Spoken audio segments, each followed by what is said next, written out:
आज के इस वीडियो में मैं बताऊंगी कि पाइथन होता क्या है, व्हाट इज़ पाइथन। और मैं कोर्स भी स्टार्ट कर रही हूँ कि जिसमें पाइथन की सीरीज़ होगी उर्दू या हिंदी में। So let's get started. First of course I play from the start. Next, what is Python? Python होता क्या है? Python is a popular programming language which is used in various applications. Python एक बहुत popular high level programming language है जो various applications में use होता है। High level इसको क्यों कहते हैं? High level इसे इसलिए कहते हैं क्योंकि ये इन सिंपल इंग्लिश लैंग्वेज में यूज़ किया जाता है कोडिंग करने के लिए। लो लेवल क्यों नहीं कहा जाता? लो लेवल इसलिए नहीं इसे कहा जाता क्योंकि इसमें बाइनरी नहीं यूज़ हो रही ना कोडिंग करने के लिए। आपको जो कंप्यूटर जो अंडरस्टैंड करता है लैंग्वेज वो लो लेवल होता है, वो 0 और 1 होता है। लेकिन इसमें हाई लेवल इसलिए क्योंकि आपको सिंपल इंग्लिश सेंटेंसेस यूज़ करनी है कोडिंग करने के लिए, और ये ह्यूमन टू अंडरस्टैंड लैंग्वेज है। So that's why it is said that कि इजी लैंग्वेज टू लर्न है because of its simple syntax. जैसे इसका सिंपल सिंटेक्स है, सिंपल इंग्लिश वर्ड्स यूज़ होते हैं कोडिंग करने के लिए, तो इसलिए यह बहुत आसान है और बिगनर्स के लिए अच्छा है। जिसको एक लैंग्वेज सीखनी है तो इसलिए Python is the best language I can say. और ये सिंपल टास्क के लिए यूज़ होता है सच एज प्लॉटिंग, और कॉम्प्लेक्स टास्क के लिए भी यूज़ होता है such as machine learning. Machine learning क्या है? मशीन लर्निंग इज़ दैट कि हम मशीन को क्या पढ़ा रहे होते हैं, लाइक हम उसको क्या फीड कर रहे होते हैं इन ऑर्डर टू देम कि वो अपने टास्क खुद कर सके। के मशीन लर्निंग के वो, और ये आर्टिफिशियल इंटेलिजेंस का सबसेट होता है मशीन लर्निंग, और ये कॉम्प्लेक्स टास्क के लिए यूज़ होता है जैसे डेटा साइंस वगैरह में पाइथन यूज़ होती है। Next slide. Variables, objects and classes. Variable क्या होता है, ऑब्जेक्ट्स क्या होते हैं, क्लासेस क्या होते हैं, ये मैं बताती हूँ। Variable is a reference to a value stored in a computer's memory. Variable ये होता है कि कोई भी वर्ड या कोई भी आप लेटर यूज़ करते हैं और उसके अंदर आप कोई नंबर स्टोर करते हैं, कोई बुलियन स्टोर करते हैं, कोई स्ट्रिंग स्टोर करते हैं, वो वेरिएबल कहलाया जाता है। फॉर एग्जांपल आपने लिखा x इक्वल टू, आपने कोई नंबर लिख दिया 9, तो वो हो गया वेरिएबल। तो जो x है उसमें वो वेरिएबल हो गया। वो इसमें वेराइटी ऑफ कैटेगरीज में सॉर्ट हो सकता है, जैसे नंबर्स, बूलियन वैल्यूज़, और सीक्वेंसेस जैसे स्ट्रिंग्स, लिस्ट, जैसे मैंने अभी बताया था। और ऑब्जेक्ट क्या होता है? वो collection of data from computers memory that can be manipulated. मतलब ऑब्जेक्ट एक कलेक्शन ऑफ डेटा है कंप्यूटर की मेमोरी से जो आप मैनिपुलेट कर सकते हैं, मतलब उसमें आप चेंजेस कर सकते हैं, उसमें जो भी आपने चेंजेस करनी है वो होता है। ऑल वेरिएबल्स आर ऑब्जेक्ट्स, मतलब सारे वेरिएबल्स ऑब्जेक्ट्स होते हैं। सारे वेरिएबल्स ऑब्जेक्ट्स क्यों कह रहे हैं इसे? क्योंकि ऑब्जेक्ट्स का है कि कलेक्शन ऑफ डेटा है, और वेरिएबल में क्या है? वैल्यू स्टोर हो रही है, तो वो उसको चेंज कर सकते हैं। तो हर वेरिएबल को ये कह सकते हैं कि आप उस पर चेंजेस कर सकते हैं। और कुछ ऐसे भी हो सकता है कि also some objects can be defined by data referred to by multiple variables. मतलब कुछ ऐसे ऑब्जेक्ट्स होते हैं कि जो डेटा से डिफाइन होते हैं, रेफर टू, मतलब मल्टीपल वेरिएबल्स उस डेटा को डिफाइन कर रहे हैं। अच्छा, मेथड्स क्या होते हैं? मेथड्स होते हैं वो फंक्शंस जो आप ऑब्जेक्ट के डेटा पे एक्ट करते हैं, मतलब वो फंक्शंस जो यूज़ करते हैं कि ऑब्जेक्ट के डेटा को अल्टर करने के लिए या एक्ट करने के लिए। अल्टर मतलब changes. They describe what your object can do, मतलब वो डिस्क्राइब करते हैं कि आपका ऑब्जेक्ट कर क्या सकता है, मतलब वो क्या चीज़ कर सकता है। अच्छा, क्लास क्या होती है? Class is a collection of objects जो सेम सेट ऑफ वेरिएबल्स और मेथड्स को शेयर करते हैं। मतलब फॉर एग्जांपल क्लास इसमें ये हुआ कि कार हुई, एग्जांपल ये है कि जो कार है उसमें वो क्लास हुई। अब इसमें ऑब्जेक्ट्स क्या हुए? उसके टाइप्स, मतलब उसके नेम्स, डिफरेंट डिफरेंट जो कार गाड़ियाँ हैं उसको कह सकते हैं। जैसे ऑब्जेक्ट्स है पोलो, मिनी, बीटर। अब उसमें इंस्टेंस नंबर 1 है कलर नेम पिंक है और नेम इसका पोलो है, और ये इंस्टेंस नंबर 2 उसका कलर रेड है, नेम उसका मिनी है, और जो बीटल है वो नेम है और कलर उसका ब्लू है। अच्छा, जो मतलब एक ब्लूप्रिंट होता है किसी भी चीज़ का। फॉर एग्जांपल अगर आप एक क्लास को आप कार भी कह सकते हैं। अच्छा, और इंस्टेंसेस क्या होते हैं, may share the same variable, instances में share the same variable, colour, size, shape etcetera, but they do not share the same values for each variable. मतलब उनके जैसे वेरिएबल्स कह रहे हैं कि सेम हो सकते हैं, इनमें वेरिएबल्स कैसे हुए, जैसे ये कलर और नेम है, ये वेरिएबल्स हैं, और इसके अंदर जो डेटा है, मतलब जो वैल्यू है, जैसे ये इसमें पिंक है, फुल है, और जो नेक्स्ट वाले में उसका वो कलर रेड है, और नेम उसका मिनी है, ये जो है वैल्यूज उसकी सेम नहीं होती, तो इसलिए हमने कहा इंस्टेंस वो अलग होते हैं। तो इंस्टेंस नंबर 1 ये अलग है, इंस्टेंस नंबर 2 ये अलग है, और इंस्टेंस नंबर 3 ये अलग है। ओके, बेसिक सिंटैक्स रूल्स क्या होते हैं, जो आपका नेम ऑफ अ वेरिएबल है, okay, is placed on the left of the equal operator, मतलब जैसे इधर लिखा हुआ है माई स्ट्रिंग, मतलब इसके लेफ्ट साइड, मतलब इसके इस साइड ये वेरिएबल लिखा हुआ है, my string equal to hello world. जैसे मैंने कहा था कि वेरिएबल आप कोई भी लेटर हो सकता है, कोई भी वर्ड हो सकता है, आप वो लिखते हैं, फिर इक्वल साइन, और उसमें फिर आप वैल्यू स्टोर करते हैं, चाहे वो नंबर हो, चाहे वो बूलियन हो, चाहे वो फ्लोट हो, चाहे वो इंटीजर हो, वो आप सब इसमें स्टोर करते हैं। Most variable names are in camel case, where the first begins with a lowercase letter and any subsequent words are capitalized. मतलब कि पहले हमने लोअर केस में लिखा, और जो उसके बाद वाला वर्ड है वो कैपिटलाइज होता है, जैसे माई स्ट्रिंग। अच्छा, जैसे कि मैंने कहा है कि most variable cases names camel case होता है, लेकिन पाइथन में ये रेयरली यूज़ होता है, मतलब ज़्यादातर जो वेरिएबल नेम्स होते हैं वो स्नेक केस यूज़ होते हैं, मतलब ये सारे वर्ड्स लोअर केस होते हैं और उनके बीच में अंडरस्कोर्स होते हैं। अच्छा, और जो असाइनमेंट ऑपरेटर है इक्वल साइन, वो वेरिएबल नेम सेट करता है, जो equal to the memory location where your value is found, तो मतलब वो वेरिएबल नेम सेट करता है।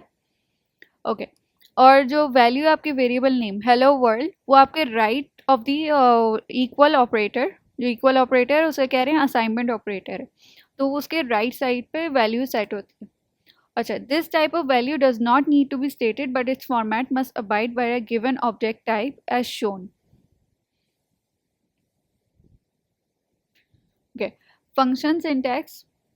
अच्छा, बेसिक सिंटैक्स रूल है। अच्छा, फंक्शन, अगर आप पाइथन में कोई फंक्शन डिफाइन कर रहे हैं, जैसे कोई मेथड वगैरह होता है, तो पहले हम डेफ यूज़ करते हैं, DEF, फिर उसके बाद हम फंक्शन नेम यूज़ करते हैं, फिर उसके ऊपर ये जो राउंड ब्रैकेट्स है उसके नीचे ये जो है इसे हम पैरामीटर्स कहते हैं।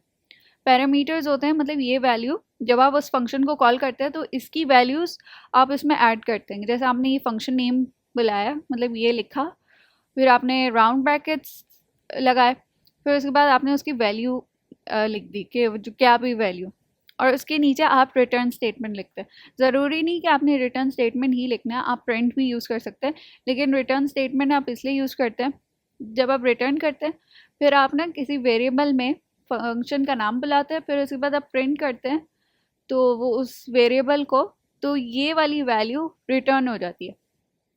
तो तभी इसमें ये लिखा हुआ है कि return statement is an optional statement. आप प्रिंट भी यूज़ कर सकते हैं, आप रिटर्न भी यूज़ कर सकते हैं। और अगर जैसा अगर आपके कोई पैरामीटर्स नहीं है तो आप ये बस दो राउंड ब्रैकेट्स लगा देते हैं, और इसमें हम कोई कोई चीज़ नहीं लिखते, फिर नो पैरामीटर्स होते हैं।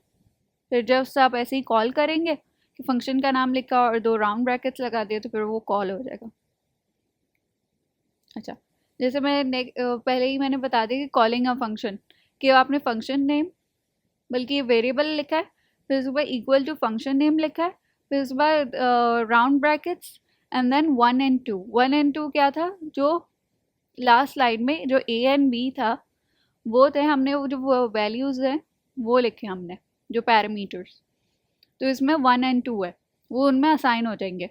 फिर 1 को वो will be accepted as A and 2 will be accepted as B, ये होगा। तो फिर the value return by the function will be assign to your variable name, मतलब my value is equal to उस फंक्शन का नाम आ जाएगा, मतलब जो भी वैल्यू होगी वो आ जाएगी। अच्छा, common data types and operators. Data type, it means is a means of classifying a value and determining what operations can be performed from on it. So all objects have a data type. Data type क्या होता है कि एक value को classify करते हैं और फिर उसको डिटरमाइन करते हैं कि इसमें कौन कौन से ऑपरेशंस परफॉर्म कर सकते हैं, कि जैसे अगर बूलियन है तो उसमें कौन से ऑपरेशंस होंगे, अगर इंटीजर है तो उसमें कौन से होंगे, लिस्ट में अलग ऑपरेशंस यूज़ होते हैं, स्ट्रिंग्स में अलग होते हैं। ये ऐसे तो नहीं ना कि लिस्ट वाले आप स्ट्रिंग में यूज़ कर ले, वो हर उसके अलग अलग होते हैं, कि वो डिपेंड करता है कि उसमें आप कौन कौन से यूज़ करते हैं। अच्छा, ऑपरेटर्स क्या होते हैं? ऑपरेटर्स होते हैं they are symbols which are use to carry out specific functions और कॉम्पिटिशन्स। मतलब ऑपरेटर्स वो होते हैं जैसे एडिशन का ऑपरेटर होता है, मल्टीप्लिकेशन का होता है, डिविजन का होता है, एक्सपोनेंशियल का होता है, मॉड्यूलस का होता है, वो सब ऑपरेटर्स एंड सिम्बल्स हैं, हम यूज़ करते हैं। इवन के जैसे हम बूलियन लॉजिक नहीं लगाते, उसमें एंड होता है, और होता है, नॉट होता है, ये सब हम लगाते हैं तो वो स्पेसिफिक फंक्शंस परफॉर्म करते हैं। जैसे कि ये पिक्चर है, इसमें ऑपरेटर है, ये जो डबल स्टार है ये एक्सपोनेंशियल के लिए रेज टू द पावर, मतलब 2 स्टार स्टार 3 लगाया तो 2 टू द पावर 3 होगा, तो 2 अगर आप 3 टाइम्स मल्टीप्लाई करेंगे तो 8 आएगा आंसर। और इसमें यह है कॉम्प्लीमेंट प्लस और minus, complement unary plus and minus, ये methods name for the last 2 are, और ये प्लस माइनस ये एडिशन एंड सब्ट्रैक्शन है, और ये स्टार है मल्टीप्लाई का, और ये जो है बार है ये डिवाइड का है, और ये मॉड्यूलो मतलब मॉड्यूलस का है, और ये जो डबल बार है ये फ्लोर डिवीजन है। अच्छा, ये जो है ये right and left bit wise shift है, और ये जो है बिट वाइज जैसे एंड है, मतलब हर बिट वैल्यू को ये एंड कर देता है, मतलब 1 बाय 1। ये अभी समझ नहीं आएगी, ये बाद में लाइक नेक्स्ट लेसन्स होंगे उसमें समझ आ जाएगा, कि जब थियोरी मैं प्रैक्टिकल भी दिखाऊंगी तो उसमें समझ आएगा।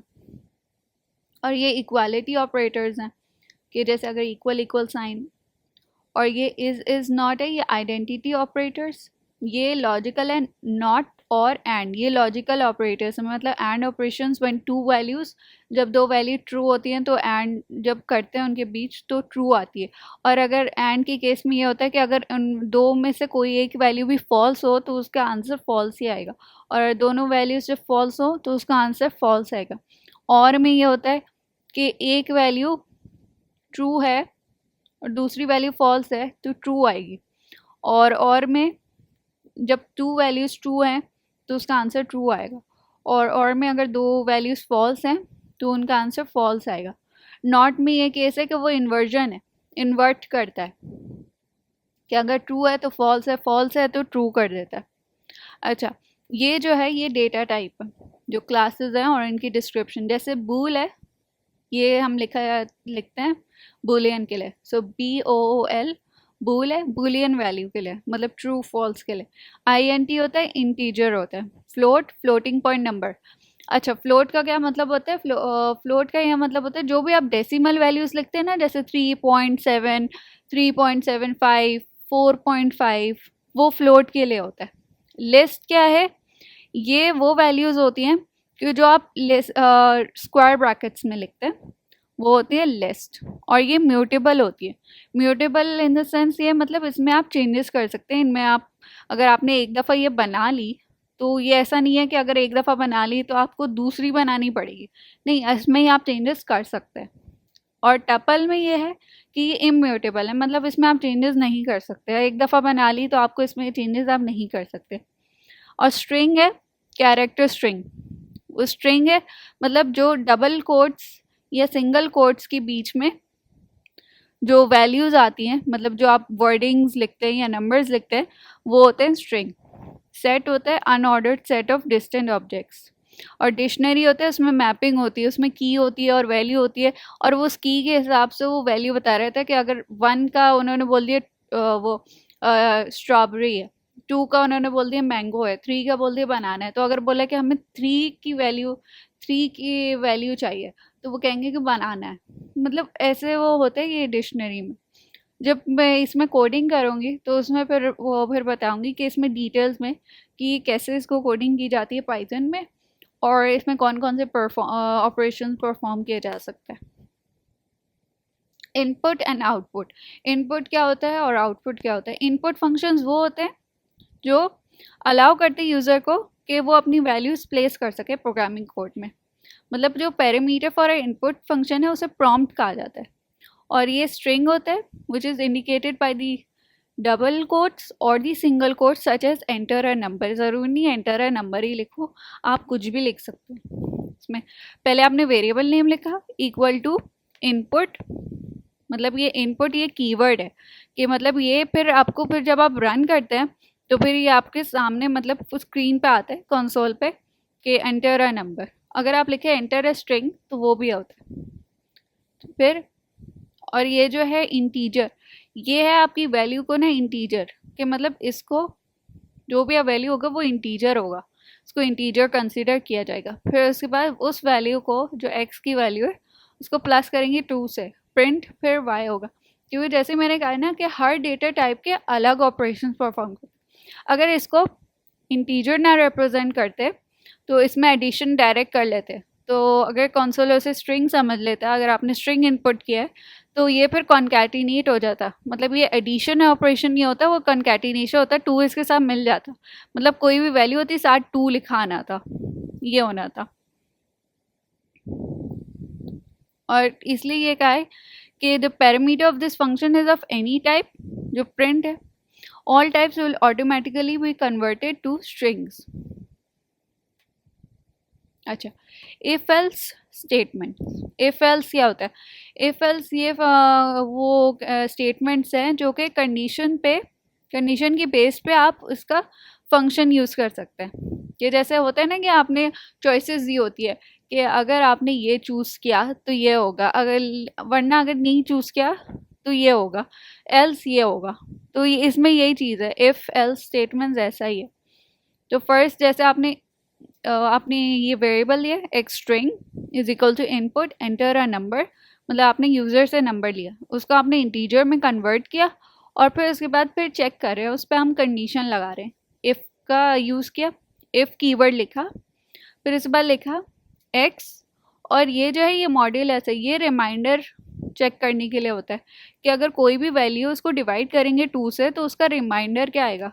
रिमाइंडर वो होता है ना जो आखिर में जो वैल्यू आ रही होती है, जब हम डिवाइड करते हैं ना आखिर में नीचे वैल्यू जो आ रही होती है वो होता है रिमाइंडर। जब हम करके अगर उसकी वैल्यू रिमाइंडर की वैल्यू 0 से इक्वल है, इक्वल का साइन का मतलब होता है इक्वल, उससे हम चेक करवा रहे हैं कि अगर 0 से इक्वल है, मतलब इफ़ का मतलब हुआ अगर, तो ये प्रिंट करना, print this is an even number. अगर ऑफ कोर्स अक्सर ये भी होता है, फॉर एग्जाम्पल हमने कोई ऐसी वैल्यू लगाई है जो उसका रिमाइंडर 0 नहीं है, और जो कि रिमाइंडर कुछ और है, और वो इक्वल की 0 के इक्वल नहीं हो रहा, तो फिर हमें कोई और कंडीशन लगाएंगे, फिर तो वो ये वाली जो कंडीशन है वो फॉल्स हो जाएगी, ठीक है, वो फिर तो फॉल्स हो जाएगी, फिर हमें कुछ और भी लगाना पड़ेगा। फिर उसके लिए हमने ये जो है एलिफ है, इसे एल्स इफ कहा जाता है। जो अगर आपके सिर्फ 2 कंडीशंस है तो आप इफ़ लगाते हैं, पहले इफ़ फिर उसके बाद एल्स लगाते हैं। अगर आपकी 3 है तो आप एलिफ भी लगाते हैं। अगर elif x equal to 0 print this number equal 0, मतलब इसमें ये कंडीशन पहले उसमें था कि जो रिमाइंडर है वो इक्वल हो 0 को। दूसरी वाली कंडीशन में ये लगाया कि अगर जो वैल्यू है 0 की, जो एक्स की वैल्यू सॉरी जो एक्स की वैल्यू है वो अगर 0 से इक्वल होगी तो कहेंगे कि दिस नंबर इक्वल 0। अगर ये भी कंडीशन फॉल्स हुई तो एंड में एल्स बचता है, तो print this is an odd number.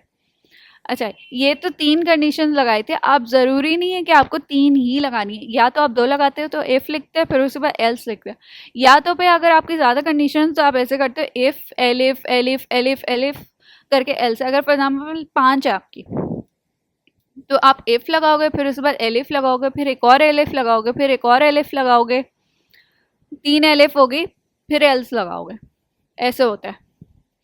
मतलब एलिफ आप ज़्यादा लगा सकते हो, इफ़ आप 1 लगाते हो और एल्स आप 1 लगाते हो। अच्छा, फॉर लूप्स क्या होता है? फॉर लूप्स क्या होता है कि एक टास्क जो है, जो सेम टास्क है वो नंबर ऑफ टाइम्स करना, मतलब बहुत बार एक ही टास्क करना है। तो बजाय वो कि हम प्रोग्रामर्स का ये है कि बजाय आप कोड, अगर फॉर एग्जाम्पल कोई चीज़ है कि 10 दफ़ा होनी है, बजाय वो कोड हम उसे 10 दफ़ा लिखें तो हम उस पर क्या कर देंगे, लूप लगा देंगे। लूप लगा देंगे कि इतने से इतने टाइम तक वो ये चीज़ प्रिंट होती रहे या कुछ भी चीज़। तो इसलिए फॉर लूप है।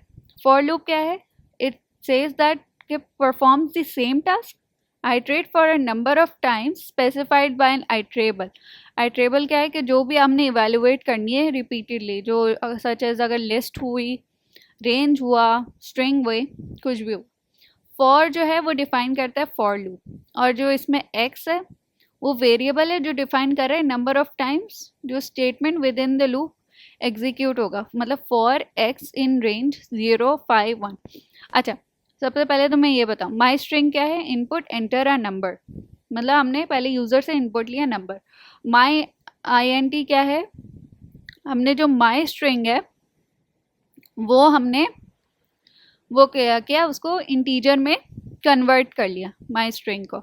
मतलब जो भी हमने नंबर ऐड किया उसको हमने इंटीजर में कन्वर्ट कर लिया। अब फिर इसमें हमने लूप लगाया for x in range. Range क्या है, रेंज फंक्शन क्या है जिसमें स्टार्ट, स्टॉप और स्टेप यूज़ होता है। ये 3 आर्ग्यूमेंट्स होते हैं। ज़रूरी नहीं है कि आपने ये तीनों ही लिखने हैं, मतलब इसमें ऑप्शंस होते हैं। लेकिन सबसे मेन होता है आप स्टॉप लिखते हैं, या कभी कभार आप ऐसा होता है कि आप स्टार्ट और स्टॉप बस लिखते हैं, स्टेप भी आप लिखने की ज़रूरत नहीं है, क्योंकि बाय डिफ़ॉल्ट स्टेप 1 होता है और रेंज एक्चुअली स्टार्ट होता है 0 से। तो कोई भी वैल्यू है आप स्टॉप -1 तक रुकता है। मतलब अगर आपने 0 से आपने मतलब स्टार्ट नहीं लिखा, आपने खाली 5 लिख दिया तो वो जाएगा 0 to 4, ये होगा। और स्टेप 1 होता है मतलब हर चीज़ को जो भी नंबर है उसे +1 कर रहा है।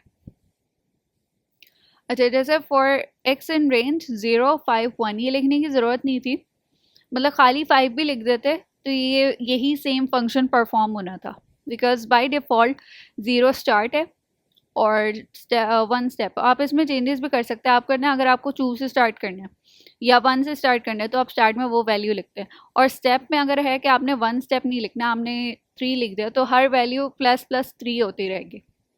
और वो लेकिन स्टॉप -1 तक ही आएगी वैल्यू, मतलब 5 नहीं आएगी वैल्यू, एंड में 4 आएगी।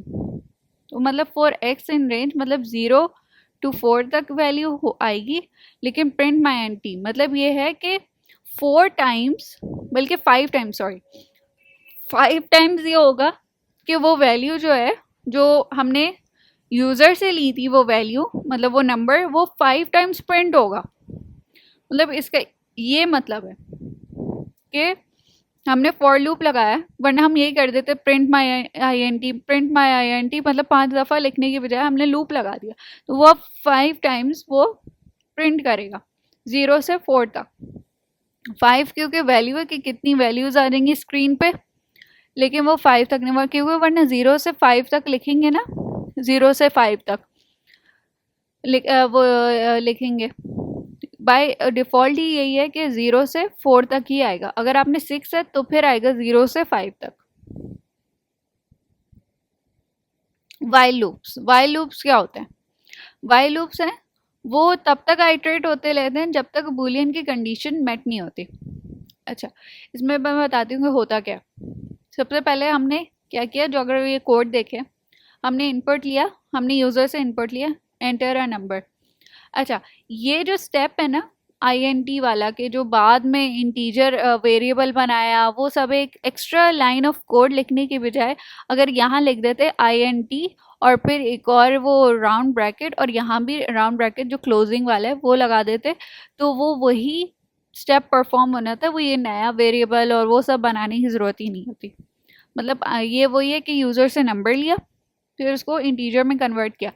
इसमें यही होता कि एक अगर INT यहाँ लगा देते तो यही होता, आप कुछ भी वैल्यू लिखते हो उन्होंने इंटीजर ही कन्वर्ट करना। हाँ, आप स्ट्रिंग वगैरह नहीं लिख सकते, आप वर्ड्स वगैरह लिखते, लेटर्स लिखते तो वो एरर आना था उस पर। सिर्फ आपने वही लिखना था, इंटीजर ही लिखना था।